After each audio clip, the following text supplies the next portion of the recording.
Hey, what is going on, my YouTube family? This is your boy Mike Jacks, based out of Orlando, Florida, with eXp Realty. So today I'm switching up my scenery and my vibe. I'm at the beach, hanging out a little bit. Check it out in the background. You see it. You see these lovely waves behind me.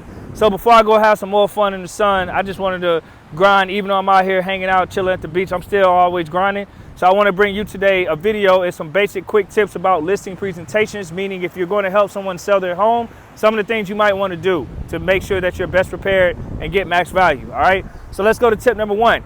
Make sure you arrive early. And when I say early, I'm not talking about early as the day of the listing presentation appointment. I'm talking about early in terms of assuming that you got an appointment lined up, okay, guys? So technically you want to get an appointment first, right? But that's kind of common sense. But if you've never done this, it might not be common sense. So make sure you get an appointment first with the client, and then you go arrive in their neighborhood early, a few days before the appointment, and then kind of ride around the area, see what's around there. Some of the things that I do when I go right around the area is I look for brand new construction to see if it's around or what the houses look like around it that's sold. You know, I kind of map out my plan so that way when I get ready to do the listing presentation, I'm very prepared, because you find a lot of sellers are going to know all about their street. So you want to know all about their street. You actually want to be greater knowledge than they are, because that's your value as a realtor. Since you have more tools and knowledge and you're an expert, you're going to have a lot more access to things than they do. So you want to make sure you're well prepared and well educated about their community or wherever they're living at. All right.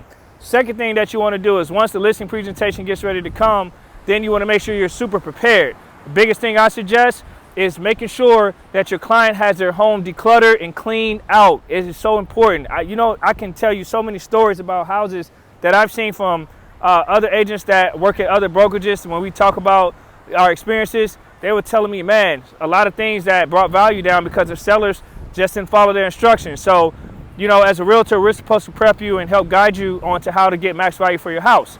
And as a seller, you're going to have to do those things. And decluttering is a popular thing, meaning clean your house. You know, your version of clean might not be the cleanliness that helps get you max value in the real estate world. So if you have furniture in your house, not a bad thing, but make sure that all the boxes that you got ready to prepare and go, they're boxed up, they're out of the way. So when people come in your house, they can feel themselves in the house instead of seeing yourself. Or fragrances that you have, you might want to, eliminate that. Some people might not like the smell of your fragrance. It's a lot of things that go into selling a home. So you just want to make sure that you have it clean, your grass is trimmed, your yard is cut, everything looks very presentable. I can go on all day about this, but I've seen some homes that when I was a buyer's agent on the other side and we walk in there, the first thing the buyer said is, I don't like this because this house is not kept well. The grass is not cut. The neighbor's grass is not cut. Little things like that buyers look at, guys. So, if you want to get that buyer quicker and get more traction, you got to do your part as a seller to make sure your house is presentable. All right. Another thing that you want to do as a listing agent is make sure that you have during a listing appointment, you come very prepared. So you have all the paperwork that's needed to be signed. There's going to be a lot of paperwork, but some paperwork is required. So like an exclusive listing agreement, a seller's disclosure, those things. You want to make sure that they're already filled out by the seller. So that way, once you get ready to input in the MLS, you have all that stuff down. And while you're at the listing appointment, make sure you have a FAQ, frequently asked questions, with the seller. Find out things like, what's the things to ask? You can say, hey, how much are you planning on getting on back as your net profit from the sale of this home? Find out how they came up with that number. Find out what do they want for their home when they put it on the market. Those are things that I ask. And where are they moving to next? Are they moving to another house? Are they going to rent again? Are they moving in with their parents or a friend? Things like that. It's very important to know. So know their future plans, know how they came up with these numbers. Now, while you're doing these questioning, you want to make sure that you're guiding them, right? Keep them focused on the goal. The goal is to remember, sell your house. Sometimes sellers get so big, their eyes get so big with their goals and expectations because they're looking around and they're like, hey, here's a common problem that you run into. Hey, I see these houses on my street sold for XYZ. I want to do this. Here's the reality, folks. All right. No matter what market you're in or where you're at, the reality is if you have contingencies, keyword if, because some of these houses that are going over max value in Florida, a lot of them do not have contingencies. They waived them all. So therefore, sellers are getting way above market value, right? Like almost 100,000 over.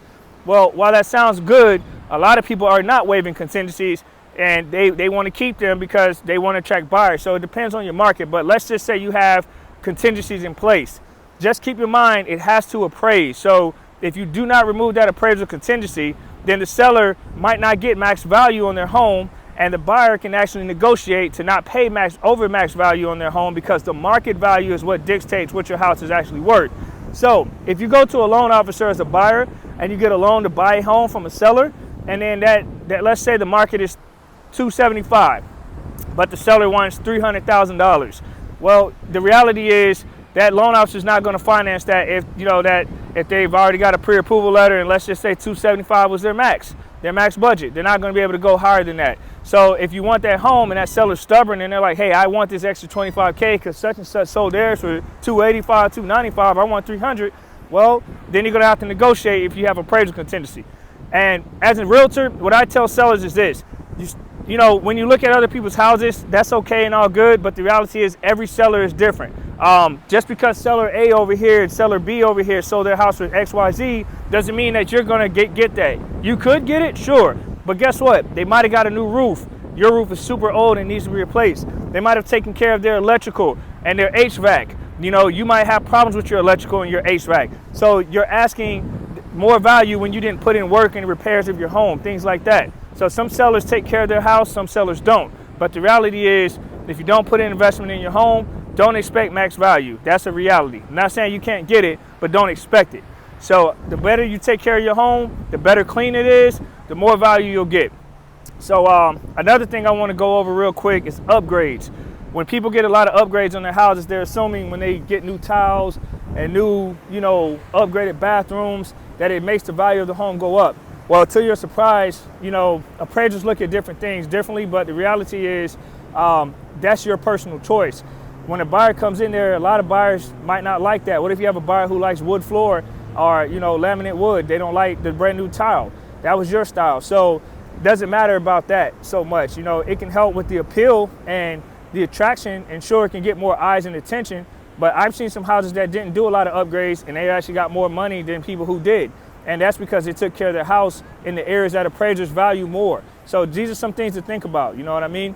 So anyway, those are some things you want to do on your listing appointment, is basically prepare your seller to know what to expect. Make sure that they are prepared as best as they can. Make sure you have all your proper documentation. Make sure you have your measuring tape, especially you new realtors out there.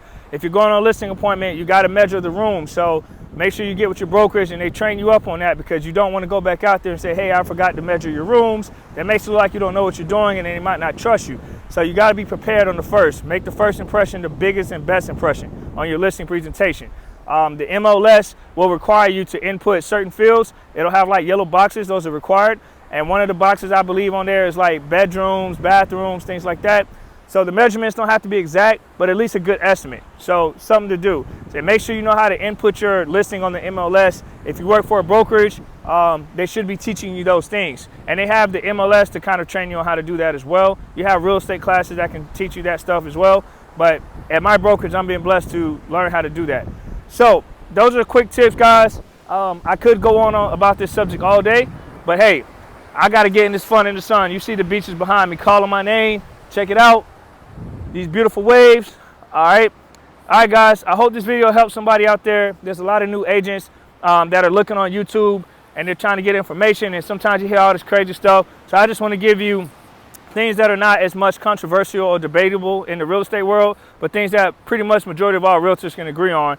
And those are the things that you want to do, is make sure you're prepared. I doubt any realtor will disagree with that. If you're not prepared, then you're not going to get a sale, more than likely. All right, guys, I hope you all have an awesome day, and make sure you enjoy this Labor Day 2021. All right, many blessings, much love. I am over and out. Peace.